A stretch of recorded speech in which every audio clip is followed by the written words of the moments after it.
Minsan ay itatanong ko sa aking sarili, hanggang kailan mo kayang mahalin ng isang tao? Totoo ba na kaya mong magmahal ng walang katapusan? Itago niyo na lang ako sa pangalang Nika. 26 years old at nagtatrabaho bilang isang HR supervisor sa isang shipping company dito sa Batangas. Meron akong long-time boyfriend. Paco ang pangalan niya. Naging kami ni Paco nang makagraduate ako ng high school. Siya ang una kong boyfriend at kahit bata pa ako ng mga panahong yun, masasabi kong siya na rin ang magiging huli. Nakikita ko na kasi sa kanya noon na siya na ang gusto kong makasama habang buhay. Sa mga unang taon ng aming relasyon ay naging ayos naman ang takbo ng pagsasama namin. Nabulabog lamang yun nang nalaman ng mga magulang ko ang tungkol sa aming dalawa. Nagalit sila sa akin lalo pa nang malaman nila na hindi pa nakagraduate ng high school si Paco at naging tambay lang. Pero pinaglaban ko siya. Sinuway ko ang mga magulang ko sa utos nilang layuan ko si Paco at inilihim ko sa kanilang aming relasyon. Ang kaibigan ko lang na si Cherry ang nakakaalam ng tungkol sa amin ni Paco. Babe, dali lang ha. Gagawa lang ako ng merienda natin. Sige, medyo nagugutom na rin ako eh. Pero babe, Oh, bilisan mo baka mamiss kita. nako. Ito talagang babe ko. Sige po, bibilisan ko po ng paggawa ng sandwich para mayakap ka na ulit, ha? Okay po. Teka, sino ba tong tumatawag sa akin? Masagot nga. Hello? Hello? Mika, nasan ka? Nandito sa bahay ni Paco. Bakit? Nandyan ba siya sa tabi mo ngayon? Wala, nasa kusina. Bakit ba? Kahapon kasi nakita ko si Paco, may kasamang ibang babae at saka inalalayan pa niya. Ha? Sigurado ka ba dyan sa nakita mo? Baka naman mamaya namamalikmata ka lang. Baka kamukha lang ni Paco. Okay, ikaw na bahalang humusga. Isisend ko sa'yo yung pictures nila sa FB mo, okay? Sige na, bye. Kahit kailan talaga tong si Cherry, ang hilig magduda kay Paco. Ay wait, nag-message na pala si Cherry sa FB. Babe, tara kain tayo. Ito na yung sandwich, oh. Dali lang. Babe, okay ka lang ba? Sino yung kasama mo kagabi sa plaza? Ha? Ano ba yung sinasabi mo? Nasa bahay lang ako kagabi, okay? Sinungaling! Anong mga pictures na to, ha? Ano to? Kakambal mo? Kamukha mo lang? Ano? Anong palusot mo ngayon? Ika, huwag mo naman ako pag-isipan ng masama dahil lang sa mga pictures na yan. Lasing lang siya that night kaya tinulungan ko lang siya makauwi. Kaya yun lang yun. At hindi ko magagawan lokohin ka. Mahal kita eh. Sorry na, okay? I'm sorry din, babe. Kasi pinag-isipan kita ng masama agad. Sorry. Sorry, I love you. I love you too, babe.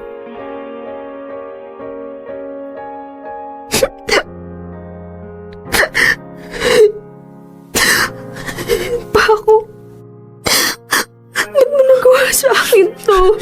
Nika, please maniwala ka naman sa akin, no? Hindi ako yung ama ng batang pinagbubuntis ni Cheska. Pero ikaw yung tinuturo niyang ame. Ikaw yung hinahabol niya. Please, Nika. Ako yung paniwalaan mo. Ako yung boyfriend mo, di ba? Pero, may nangyari sa inyo, tama ba? Ano? Sagutin mo ako! Oo. Pero isang gabi lang naman yun eh. Ang gabing lasing ako at kailangan kita pero nasa trabaho ka. Paco, ayoko na. Pagod na ako. Intindihin ka. Pagod na akong patawarin ka. Paulit-ulit na lang. Paulit-ulit mo na lang akong niloloko. Ang sakit-sakit na. Oh, please, Nika. Huwag mo naman ako sukuhan, no? Di ba nangako ka? Nangako tayo na tayo lang hanggang sa uli. na hindi mo ako iiwan kahit kailan, di ba? Sorry, Nika. Promise, hindi na ako uulit. Hindi na ako mabababae ulit. Magbabago na ako. Patawarin mo lang ako ngayon. Please, Nika. Please, mahal kita. Hindi mo na ba ako mahal? Mahal kita. Mahal na mahal, pero nasasaktan na ako eh. Lagi. Paulit-ulit. Please, isa pang pagkakataon. Pako, kahit kailan. Alam mo naman na ikaw lang yung mamahalin ko. Patawarin mo na ako. Babawi ako sa'yo, promise. Sa lahat ng pagkakamali ko, kahit ano gagawin ko, sabihin mo lang. Huwag mo lang akong iwan, please, Nika, please. Aamin ako sa'yo, minsan gusto ko na talagang sumuko. Pero kapag naiisip ko na pagkising ko sa umaga't wala ka na nasa iba ka na, parang hindi ko kaya. Pero pa ako kung ako lumalaban. Paramdam mo naman sa akin na nag-e-effort ka rin para sa relasyon natin. Sandali. Pinapatawad mo na ba ako? Mahal kita eh. Mahal na mahal. Tama ko, Nika. Hindi na kita ulit sasaktan at pahihiyak ng ganito. I love you, Nika. I love you. Dahil sa nangyaring yon, ay pinayuhan na ako ni Cherry na makapag-break na ako kay Paco. Pero sa sarili ko, kahit napakalaki ng kasalanang nagawa ni Paco sa akin, ay nagawa ko pa rin siyang patawarin. Mahal ko siya. Isa pa, iniisip ko kung kaya ko bang maging single. Kaya ko bang mag-isa. At saka nangako naman kasi siyang magbabago na at aayusin na raw niya ang buhay niya. Kaya binigyan ko siya ng isa pang pagkakataon.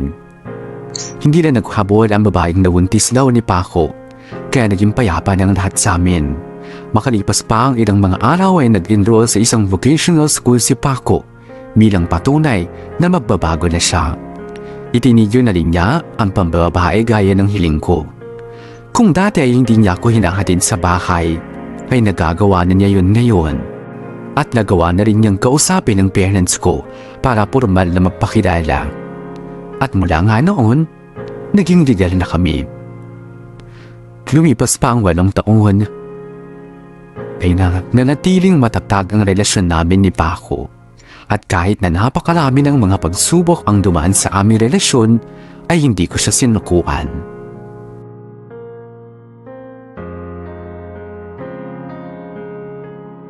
Happy Valentine's Day, babe. Happy Valentine din, babe. Tara, pasok tayo dito sa restaurant. Simple lang dito pero okay rin naman. Sigurado ka? Parang ang daming tao. May mauupuan pa ba tayo? Kalala, nakapag-reserve na ako ng table natin at pati yung kakainin natin. At nag-advance order na rin ako, so tara. Okay, sige.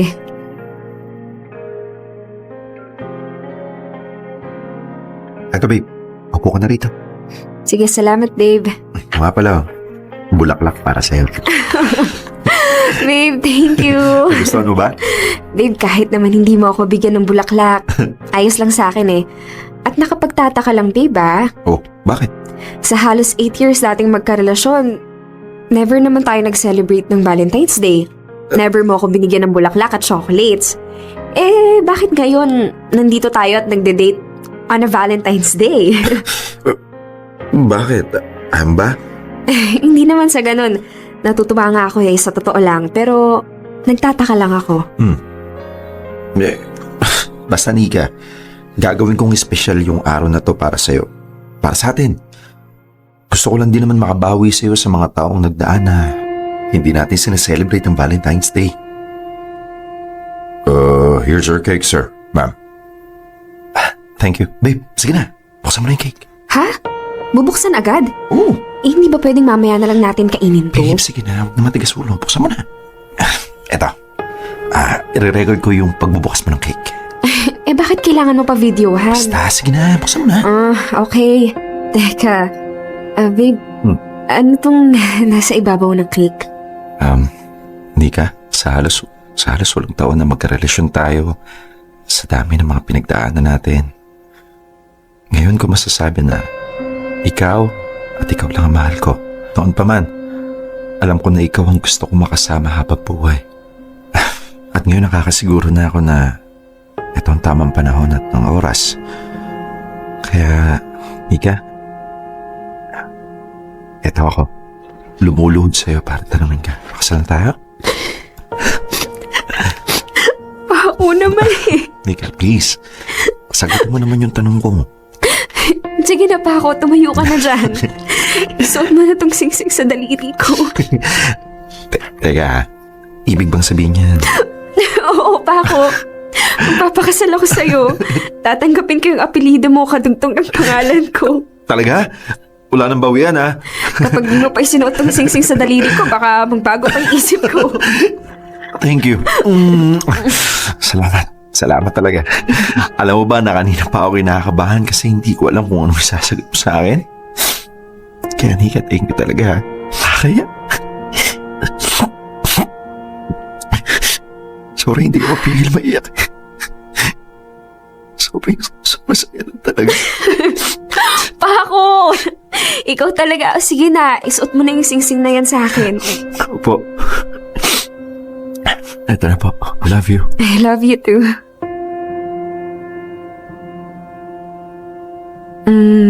Babe? Pwede bang magtanong? Sige, babe, ano yan?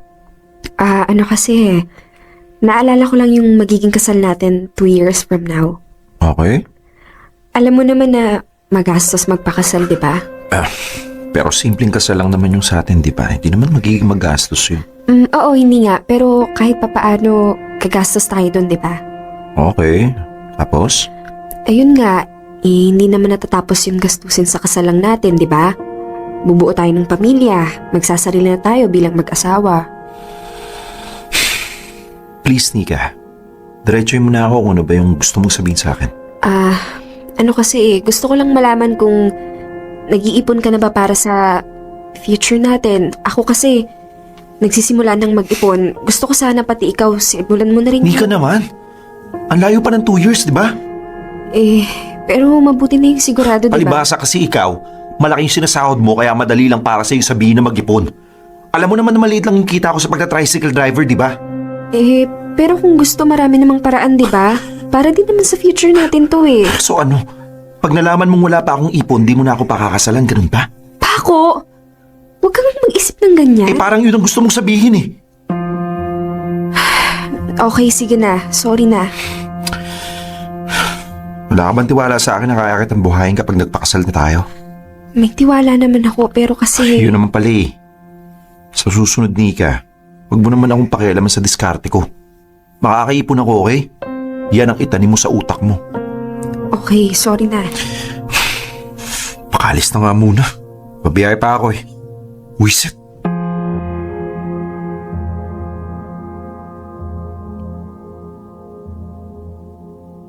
Sa loob ng 8 taon naming relasyon ni Paco, ay ganun niya ako tratuhin kapag nagagalit siya. At ang pagbabagong ginawa niya noon ay panandalian lamang. Dahil di nagtagal, ay nagbalik siya sa dati niyang gawi. Nahuli na naman siya ni Cherry na may nilalandi na namang ibang babae. Nang makumpirma kong totoo yun, ay agad ako nakipag-break sa kanya. Pero ilang araw lang ay hindi ko natiis si Paco at nakipagbalikan din ako. Na-realize ko kasi na hindi ko pala kayang mabuhay nang wala siya. Paulit-ulit niya akong niloko. Paulit-ulit din ang break-up namin. Pero sa huli, ako pa rin ang nakikipagbalikan sa kanya. Mahal ko eh. Kahit masakit, tiniis ko ang mga dinagawa sa akin ni Paco.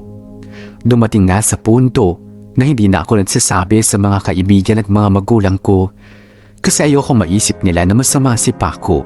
At gusto ko ay okay ang pagtingin nila sa boyfriend ko.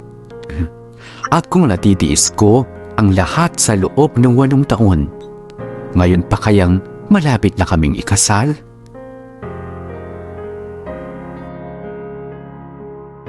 Ma'am Nika? Oh, Jolas, pumasok ka rin pala. Sipag ah. May maitutulong ba ako sa'yo? Opo. Ma'am, pwede ko po ba kayo makausap? Sige, ano yun? Ano po kasi, magre-resign na po ako. Ito po, resignation letter ko. Bakit magre-resign? Ma'am, kasi po, natanggap na po ako sa ina-applyan ko sa ibang bansa. Okay lang ba malaman kung saan? Sa isang international cruise ship po, ma'am. Hindi naman na kita mapipigilan kung yan talaga yung gusto mo. Pero bago ka umalis, kailangan mong mag-render ng 1 month of service dito sa kumpanya natin. Ma'am, yung tungkol din po pala doon. O ano yun, Jolas? Pwede po kayang hindi na ako mag-render ng 1 month? Pwede po bang effective na agad-agad yung resignation ko? I'm sorry, Jolas, pero hindi pwede ang gusto mo. Pero ma'am, Mr. Sanchez, alam mo naman na as per company policy, kailangan mong mag-render ng 1 month service bago ka umalis. I'm sorry pero hindi ko i-approve yung immediate resignation mo. Kung wala ka ng kailangan, makakaalis ka na. pero ma'am, sige na po. Sige na, Mr. Sanchez, at may iba pa akong gagawin. Jolas, Ma'am Nika, anong ginagawa mo dyan sa initan? nag-aantay po ako ng bangkang masasakyan. Matagal pa yung susunod na biyahe. Ang mabuti pa, pumasok ka muna sa office ng malamigan ka. Sige po, salamat po ma'am.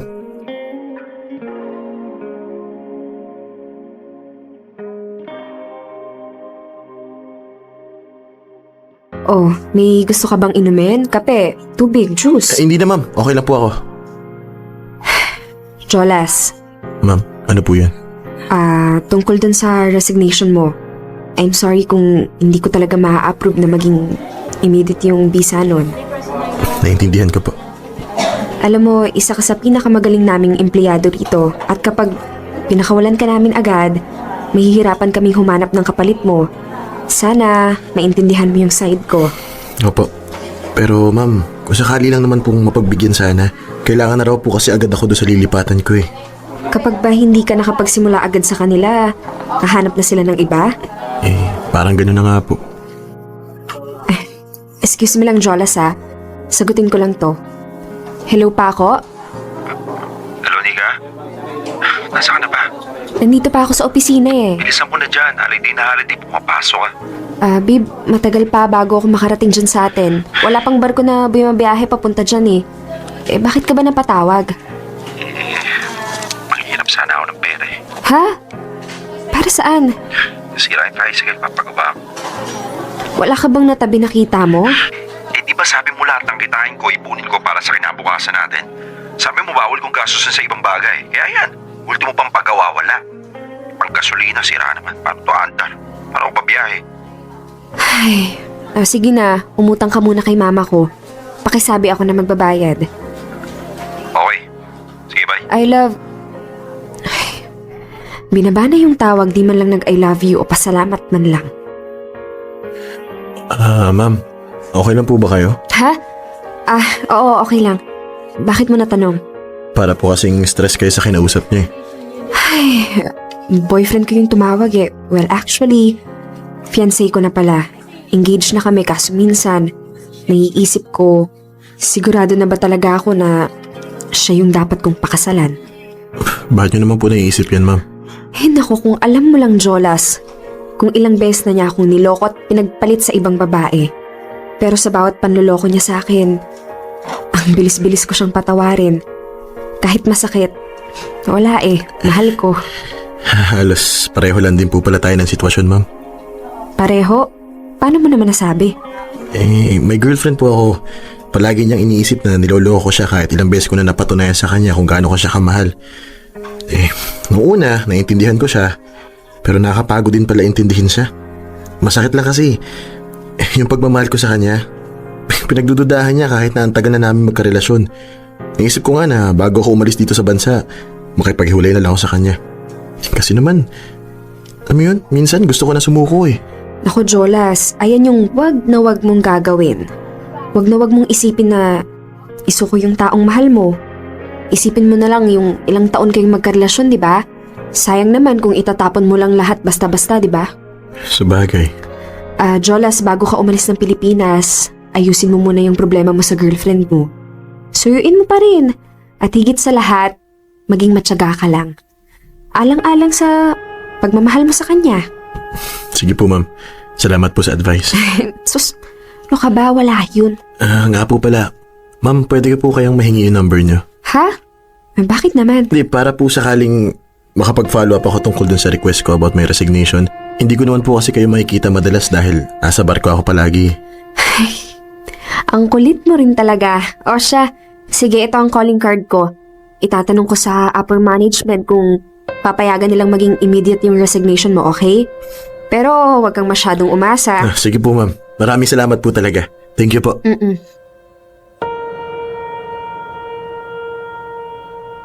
Nang araw ngang yun ay nakilala ko si Jolas. Isa siya sa mga crew ng shipping company. Pagkatapos namin mag-usap tungkol sa resignation niya, ay di inaasahang payuhan portion tungkol sa mga problema namin sa pag-ibig. At naghiwalay na kami ng landas. Pero nung gabing yun, bago ako matulog ay bigla akong nakatanggap ng text mula sa kanya. Nagpapasalamat siya sa mga advice na sinabi ko. Nakatulong daw ako para maliwanagan ang isip niya tungkol sa kanyang girlfriend. Napangiti ako nang mabasa ko ang text na yun ni Jolas. Isang totoong ngiti na parang ngayon ko lang nagawa sa loob ng maraming taon. Wala nang makuha ni Jolas ang number ko ay naging madalas ang pagtitext at tawagan namin. Noong una ay tungkol lang yon sa pagtatanong niya ng status ng resignation niya at kung ano-ano pang mga bagay na tungkol sa trabaho. Pero di nagtagal, naging personal na ang mga pag-uusapan namin. Nagtatanungan tungkol sa mga karelasyon namin at sa mga bagay na hindi na konektado sa trabaho. Madalas ay napupuyat na ako sa mga pag-uusap namin ni Jolas. Isang araw ay pinuna ako ng kaibigan at katrabaho ko na rin ngayon na si Cherry na parang may iba sa aura ko at mukha raw akong blooming. Minsan pa nga nahuhuli niya akong napapangiting mag-isa.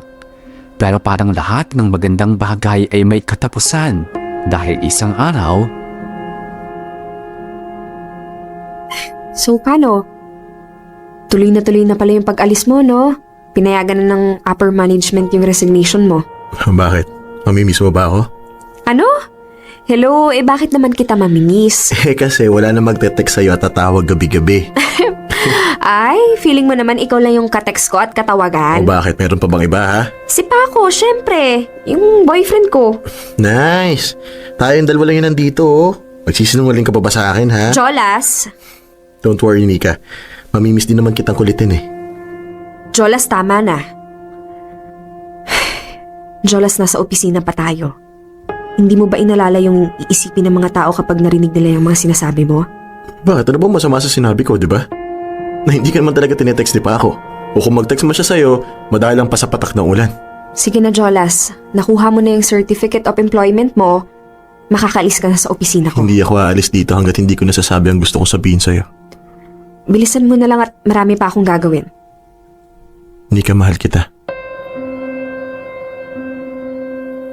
Ano? Ang sabi ko, mahal na kita.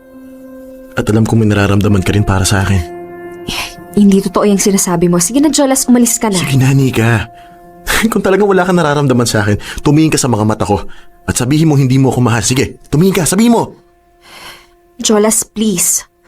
Huwag mo akong pahirapan ng ganito. Oo, may nararamdaman ako sa'yo pero... Yun naman pala eh. Nika, nandito na ako.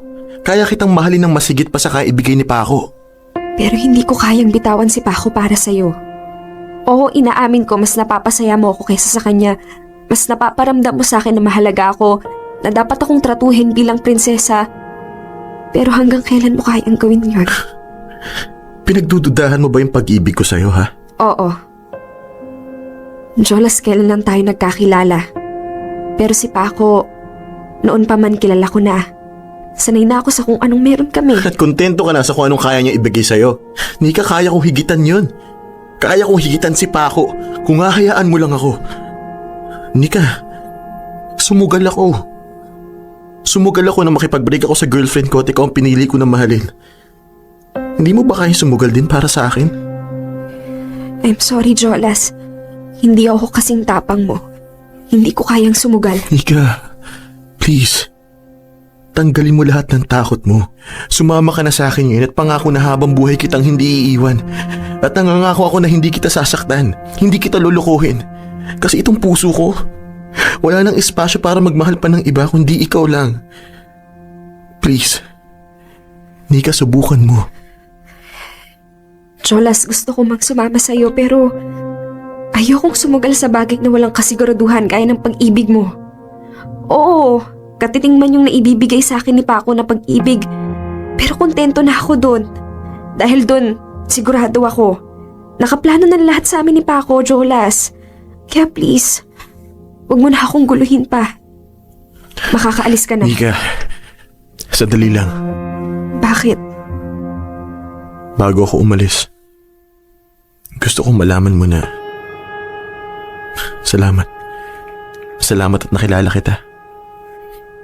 Dahil sa'yo natutunan ko maging masayang masaya. Hindi kita malilimutan. Mahal kita.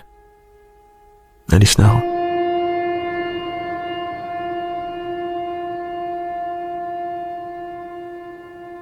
Sobra akong nalungkot sa pag-alis ni Jolas. Sa pagdaan pa ng mga araw ay napansin ko na mas madalas na siyang laman ng isip ko kaysa kay Paco. At sa puntong yun, ay inaamin ko sa sarili ko na mahal ko na nga talaga si Jolas. At nagsisisi ako dahil hindi ko tinanggap ang inaalok niyang pag-ibig noon sa akin bago siya umalis. Na hindi na namin napag-usapan kung ano ba talagang meron kami. O ano na yung gusto naming mangyari. Pero huli na nga ang lahat dahil wala na siya. At sa realization kong yun ay nakaramdam din ako ng pagka-guilty para naman kay Paco.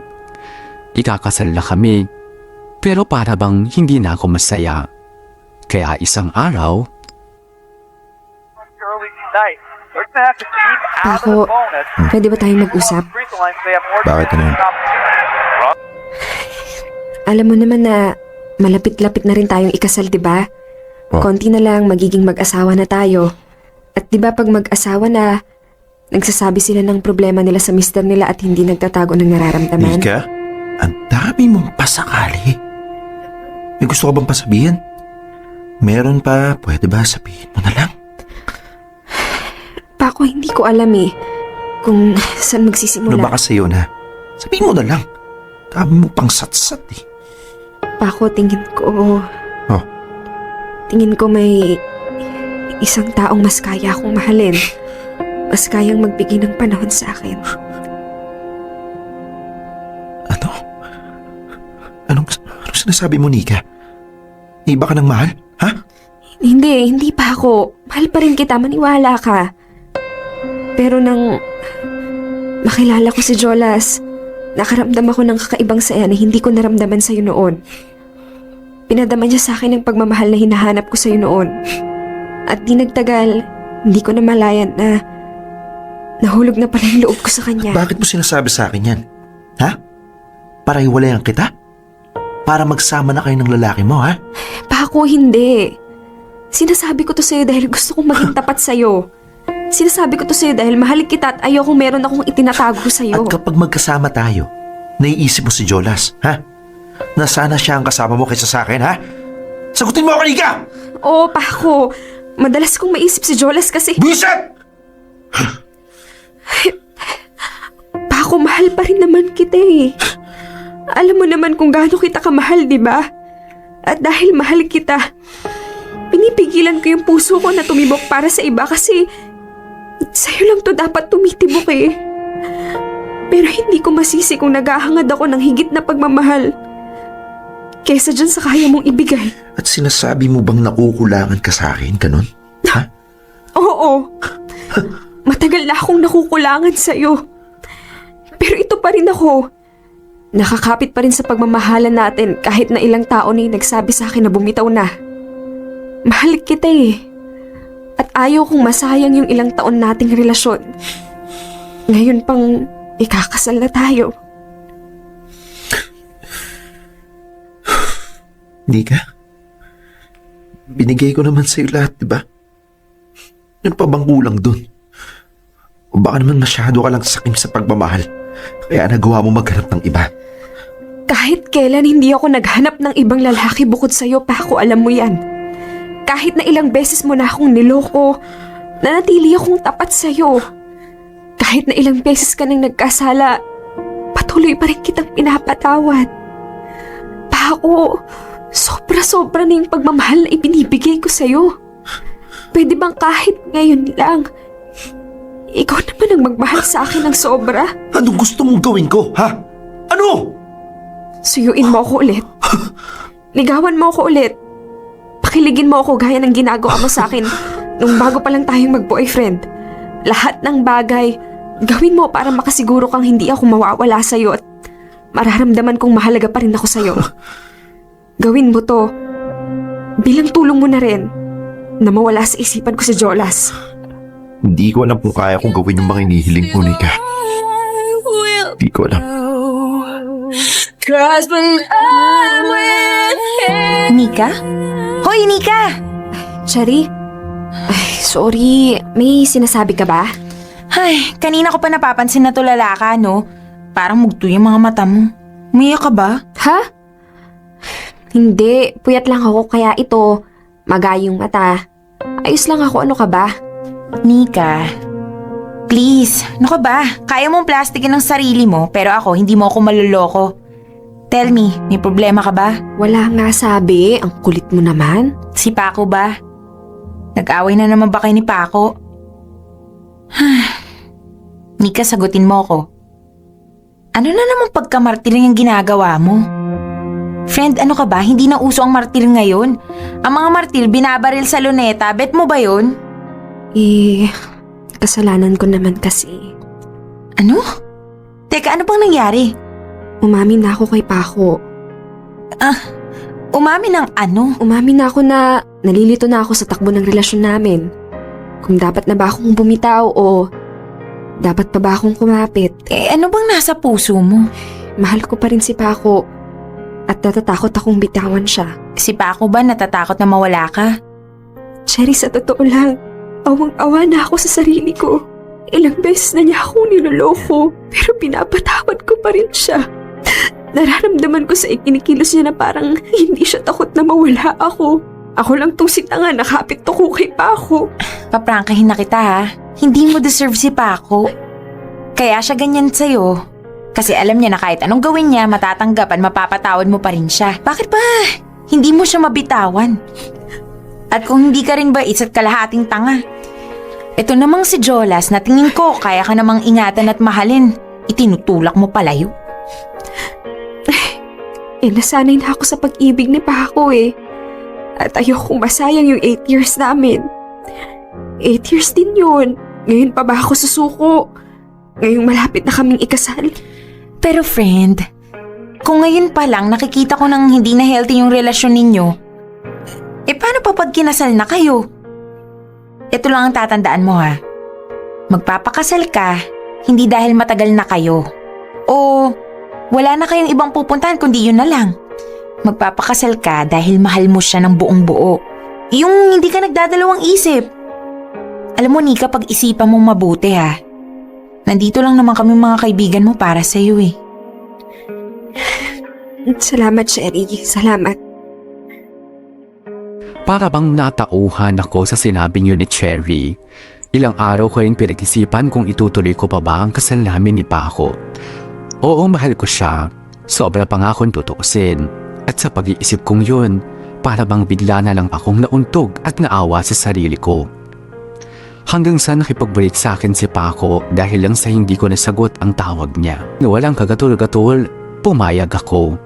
Akala siguro ni Paco ay tulad pa rin ako lang dati, na kapag nagbi-break kami ay agad ding makikipagmalikan. Pero this time, hindi ko ginawa yon. Dahil ngayon, gising na ako sa katotohanan.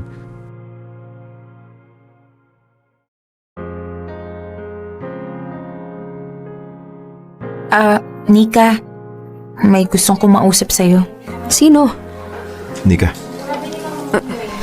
Paco? Anong ginagawa mo dito? bakit? Bawal ka bang dalawan yung babaeng pakakasalan ko? Paco, wala na tayo. Ikaw pa nga yung nakipag-break sa akin, di ba? Kaya nga ako nandito para suyuin ka ulit, diba? Yun naman yung gusto mo eh. Naligawan kita ulit. Ang pakiligin ka. Ang suyuin ka. Kaya nga ito, may dala akong bulaklak at tsokolate para sa'yo. Pakilagay na lang yun sa losa ko. Nika, ano pa bang gusto mong gawin ko para makipagbalikan sa akin, ha? Ginawa ko naman yung gusto mo, di ba? Eto, di na lang kita ng bulaklak at tsokolate para masabi mong nililigawan kita. At hinintay kitang dumating dito sa office mo ng 1 oras kahit na alam mong hindi ako sanay maghintay. Ah! So utang na loob ko pa pala na binigyan mo ko ng bulaklak at hinintay mo ko. Thank you pa ako ah. Hayaan mo, babawi ako sa'yo. Babayaran ko yung mga nagastos mo. Magkano ba? Nika. Sorry. Sorry kung nakapagtaasan kita ng boses. Gusto ko lang naman kabalikan tayo eh. Di mo na ba ako mahal? Ha? Mahal mo ba ako, di ba? Natutuloy yung kasal natin. Di ba? Magkasama tayo. Masaya tayong mamumuhay. Pako, minahal kita. Pero ang pagmamahal, nauubos din pala. Lahat na ng pagmamahal na meron ako, binigay ko sa'yo pero sinayang mo lang lahat. Kaya ngayon, hayaan mo kung buuin ko muna yung sarili ko at mahalin yung sarili ko. Ang tigas mo na ngayon talaga. Dati, konting pagpapaawa ko lang sa'yo, lumalambot ka na kagad sa akin. Kahit na harap-harapan na kitang niloloko, mabilis pa sa 4:00 kung patawarin mo ako. Bakit nagbago ka, ha? May iba ka na, ha? Si Jolas pa rin ba, ha? Pako, pwede ba? Nagbago ako dahil hindi na ako bulag sa mga ginagawa mong pambabaliwala sa akin. Minahal kita ng sobra sa loob ng 8 taon pero katiting lang natanggap ko sa'yo. Kaya please, umalis ka na, Pako. Hanggang dito na lang tayo. Sige! Kung yan ang gusto mo. Pero itong tatandaan mo, Nika. Huwag mo sanang pagsisiyan yung ginawa mong pakikipaghiwalay sa akin. At huwag kang iiyak at makikipagbalikan sa akin. Kasi baka sa oras na gawin mo yon, may iba na ako. Alam mo, madali ka naman palitan eh. Alam mo, ang dami-daming babae dyan. Hayop ka, ba't mo ako sinampal? Ha? Kulang pa yan sa mga sakit na dinulat mo sa akin. Umalis ka na, Pako, at baka may magawa pa ako sa'yo. O siya, Nika. Mauna na ako sa'yo ah. May date pa kami ng boyfriend ko eh. Ay, buti ka pa. Oh, ayun ka na naman. Akala ko ba sanay ka nang wala si Paco sa buhay mo? Akala ko ba kaya mo nang mag-isa? Oo naman, pero minsan nakakamiss pa rin yung alam mo na may minamahal at nagmamahal sa'yo. Hayaan mo. Darating din yung Mr. Right mo. O siya, una na ako ah. Sige, ingat, Shari. Ay, teka. Hello? Hi, Nika. Jolas? Kilala mo pa palang boses ko. Kamusta ka? Ayos lang naman. Ikaw ba? Eto, nasa dagat pa rin. Nasa Malaysia kami ngayon nakadaong. Napatawag ka? O bakit ayaw mo ba? Hindi naman sa ganon. Nagulat lang ako. Na kung bakit ngayon lang ako nakatawag. Parang ganun na nga. Ngayon lang kasi naging okay ang lahat eh. Ako talaga yung una mong tinawagan? Bakit naman? Kasi na-miss kita. Miss na kita. Namiss din kita. Sobra. Teka, totoo ba yung narinig ko? Na-miss mo rin ako? Oo nga. Nakakamiss ka rin kayang kulokoy ka. Kailan ka ba babalik dito sa Pinas, ha? Yun pa pala. Kaya ako napatawag sa'yo para sabihin sa'yo na sa susunod na linggo, diyan naman sa Pilipinas dadaong ang barko namin. So, magkita tayo. Talaga ba? Oo. Kaya okay lang ba kung pagdating ko sa Pinas, kasama ka ng pamilya ko na unang sumalubong sa akin? Oo naman. Excited na ako makita ka, Nika. Ako rin, Jolas. Excited na akong makita ka ulit. So, paano? See you next week. Oo, Jolas. See you next week. Isang linggo nga mula na mag-usap kami ni Jolas ay muli kaming nagkita.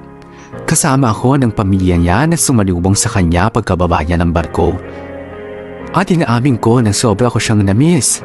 Pabiro ko siyang tinanong na baka may iba na siyang girlfriend sa barko. Pero sinabi niya na sa tagal niyang nasa dagat ay ako lang daw ang laman ng isip niya. Na kailanman ay hindi ako nawala sa isip niya.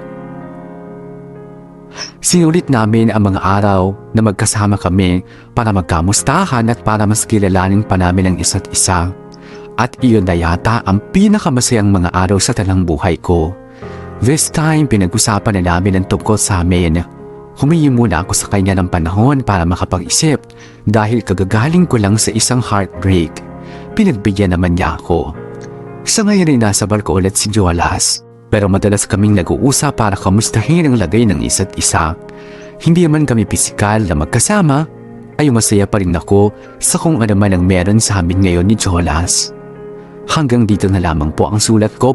Sana ay may natutunan ang inyong mga tagapakinig sa kwentong ibinahagi ko, lalo na sa mga nasa tulad kong sitwasyon.